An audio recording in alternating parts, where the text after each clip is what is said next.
What's going on, everybody? This is Jeff. Today we're going to talk about the rat race and coming to Hawaii to escape the rat race. Is it even possible? Things to know about, your anticipations, your hopes, your dreams, your aspirations for a potential relocation to Hawaii. So let's just cut straight into it. So the big thing that many people have going on with their dreams and aspirations for Hawaii is that the grass is always greener on the other side. They might come here for a vacation. They might come here for, say, 7 days, swim in the ocean, swim with dolphins, get pounded by a couple waves like, you're in a washing machine kind of scenario, feel just absolutely alive, go up to one of the jungle areas like Hana or Waipio Valley or Valley of the Kings or Nepali Coast, and just feel so much charge from these places, or any of white sand beach like Makalavena or Hapuna, or a black sand beach like Wainapanapa or Kailua Bay or Kailua Beach, obviously white sand beach, and Hanalei, just charging places. And they'll go back home and they'll say, if only I could move to Hawaii, I could feel that way the whole time. Okay, is that possible? Probably not. And I say this because we're talking about the rat race. The reason that you might be watching this video, the reason you might be considering moving to anywhere other than where the rat race exists, is because the rat race, the 9 to 5, traffic everywhere, just traffic. I mean, driving everywhere, right? That's the rat race to me, is driving and working. Anything in between that would be like, city life, obviously. So how do you escape the rat race? You go to rural places. So in Hawaii, can you escape the rat race? Well, I would say you can do that anywhere. You can escape the rat race. You could move to Big Sur in California. If you're living in Los Angeles, you can move to Big Sur and escape the rat race. San Luis Obispo. You could move to Montana and escape the rat race if you're living somewhere, maybe Atlanta or Chicago or New York. But many of you want warm tropical weather, and you have dreamed about Hawaii your whole life, so you're like, well, I'll take Hawaii over Montana to escape the rat race. Truth is, the rat race is right here in Hawaii. The rat race is alive and well on Oahu especially.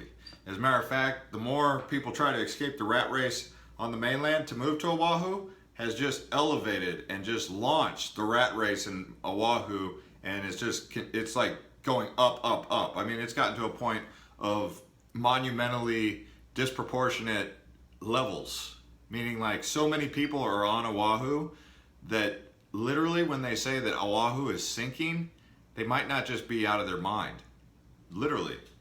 So some scientists have even said that Oahu, with all the weight from the structures and the cars and the population, is actually causing Oahu to sink a little bit. I don't know, maybe it's because the ground is settling, but when I first heard that, I was like, that's not true. Islands don't sink. That's what I thought. But then I found out, no, they weren't kidding. They literally said that Oahu is sinking, and it could sink even further. So as we continue to put more weight onto Oahu, now that's just one island. So as that island just basically fills up to maximum capacity, like they're just like, look, Oahu's no longer just a tropical island, it's basically a concrete jungle now. Where are the people going to go? Well, they're going to go to places like Maui and Big Island and Kauai. So when I'm making this video, I don't mean to put guilt on you for your ambitions to live on an island and not live in a concrete jungle like New York, Chicago, Texas, but more realistically let you know, no, you're not escaping the rat race by moving to Hawaii. I mean, here in Kihei, for example, there's traffic all over the place. There's people speeding all over this place that'll just, there's someone driving right by my house right now who just was speeding, and I could hear his engine roaring. So, I mean, yeah, sure, cars aren't necessarily the rat race, but it's an indicator of how busy a place is, which means that you're still going to feel that anxiety of being in a city and being around a fast-paced lifestyle, because it's not just slow-paced country living. Sure, there's places in Hawaii that are country living, but those are places where, you know, to live there, you're going to have to get very friendly with the locals, and they're going to have to accept you. Otherwise, it's not going to work out for you, because they're not playing games with us mainland people. You know, whatever you want to call the mainland people, the haole, whatever, you know. It's a term that's used. The haole is a foreigner, someone from elsewhere. And most commonly it is a white person. And so if you're a white person trying to move into a local community where there's, you know, people who've lived in the Hawaiian Island chain or in the Pacific Islands for a lot longer than, you know, obviously us, anyone from America, you know, they take issue with that because they look at it as a cultural shift that, you know, it's like, you can come then, but don't try to change their culture and tell them that their culture of eating kailua pig and, you know, fishing and how they go about their business is not in compliance with the way that you from the mainland like to go about it.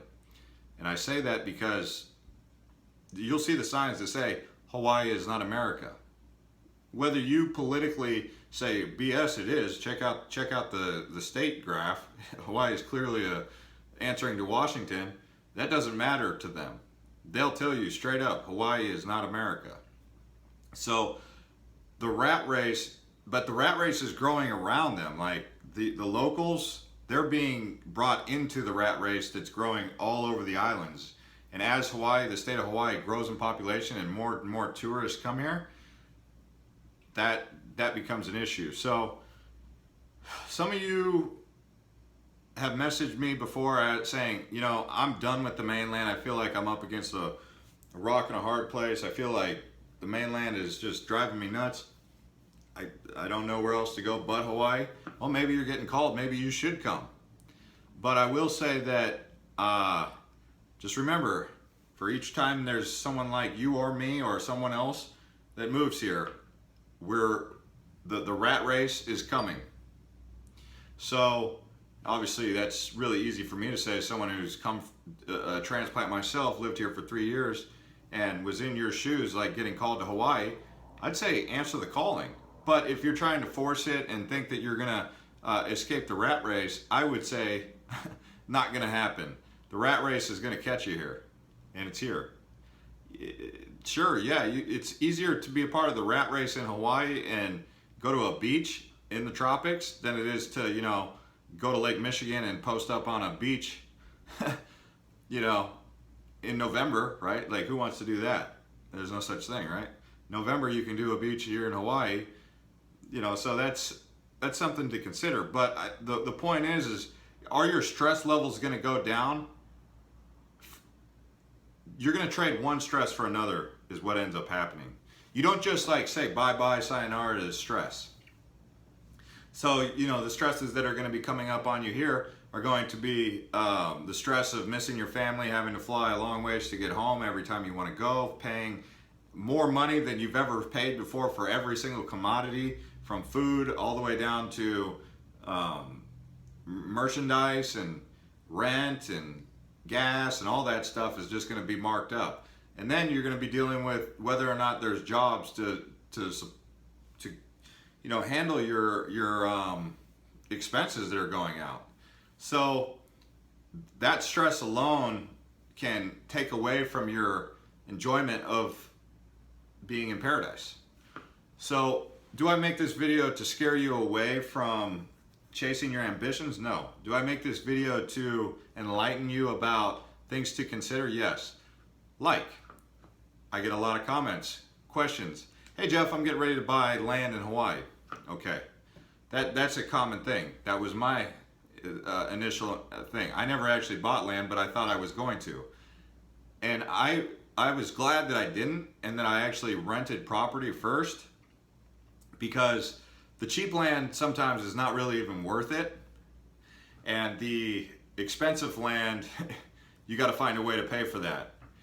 So when I say the cheap land is not really worth it, because once you find out that you're going to have to get you're going to be living under the threat of a volcano that, yeah, you can do it for a couple years or whatever, but when it goes, it goes. And if your land's there, so, but also living in those kind of communities, it'll start to wear on you. And even in those communities, you might be trading city life stress for living in the jungle where you got mold and you got excessive rain and all these different other problems that come about that you didn't even know were potential problems because you were living in some place where the rat race was the only problem.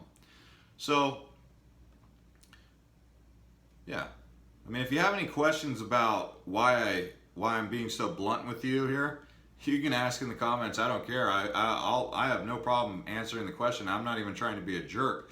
I'm just saying that as somebody who's been here long enough, I hear the stress of people who, this is common. They say, "Oh, you'd think that when I moved to Hawaii, all the stress would go away, but it seems like it's still chasing me." So if you're trying to get away to Hawaii to escape stress, it's not going to happen. It just doesn't work like that. I mean, you'd be better off keeping Hawaii as your decompression, as your escape from stress, as a vacation option, than trying to move here to escape stress. And I say that honestly. Another thing that you guys have probably heard me go on about in the past was island fever. Once you've gone around the island 6, 7, 8, 9, 10 times, which you can do pretty much in a couple months. I mean, I go around the island in 4 months, 7, 10 times. I'll go around the island. Once you've gone around the island 10 times, it's like no longer as interesting. You'd almost wish that you kept it kind of, for lack of a better word, sacred, meaning that you didn't always get to do it. It's like, I lived in San Diego too. I thought, oh man, if I live in San Diego, it's going to be great. After 2.5 years in San Diego, I was like, oh man, this place is crowded. It's overpriced, rent's through the roof. It's not all it's cracked up to be. But then I remember thinking to myself, I was like, I just liked San Diego to visit. I should have just kept it as a place to visit and then lived in a place where my rent was low and that was rural and calm and peaceful. And then when I could go on vacations, I'd go and I'd keep it sacred. And I wasn't just binded to one location. So that's kind of the way that I'd recommend it. If you're coming here to buy land, I would say take your time. Don't just jump into something. Unless you feel like you're really getting called, like you got the call from God or something that says, build land in Hawaii, build an ark, put people on it, build it for the animals. Unless you're getting some sort of like divine calling, it could be that you're forcing it and forcing something to happen that is going to put you into a situation where you're going to be like, oh man, why did I do this after a year, So, yeah, not trying to be a dream crusher, but I am being very realistic for your sake because I see so many people struggling with these things. Some people come here and they just thrive. Then I see some people come here and just can't wait to leave. Oahu's got that a lot. Like, I never thought before I moved here that I would hear so many people in Oahu saying they can't wait to get the heck out of Oahu. Because traffic, high prices, low quality food, all these things, they can't wait to get out of Oahu because of that and go back to where they came from, and they've only been there for 6 months. So Oahu wears on people really fast. So these other islands, they're just starting to ramp up with more and more people, and the infrastructure is not in place to handle all of that. Like the big island in Maui, they don't have the infrastructure to handle a high population rise. They just don't. Anyways, guys, if you guys enjoy getting videos like this where I talk about things that I'm keen to or up to date on, and I share some insight, obviously I'm just one person. You can get 50 different opinions and they might all vary. Or you can run a survey and say, well, 75% of people didn't think like Jeff does about this, so Jeff's in the minority of that, so I'm going to go with the ratios here. 3 out of 4 people say Hawaii's a great way to decompress and escape the rat race. You can stick to that. I'm just one person. I might be 1 in 4. I might be part of the majority and be a part of 9 out of 10 people who tell you that. So, and like I said, subscribe to this video. Ask me questions about anything. Hawaii, travel, like I said, Bitcoin, cryptocurrencies, whatever you like. See you later.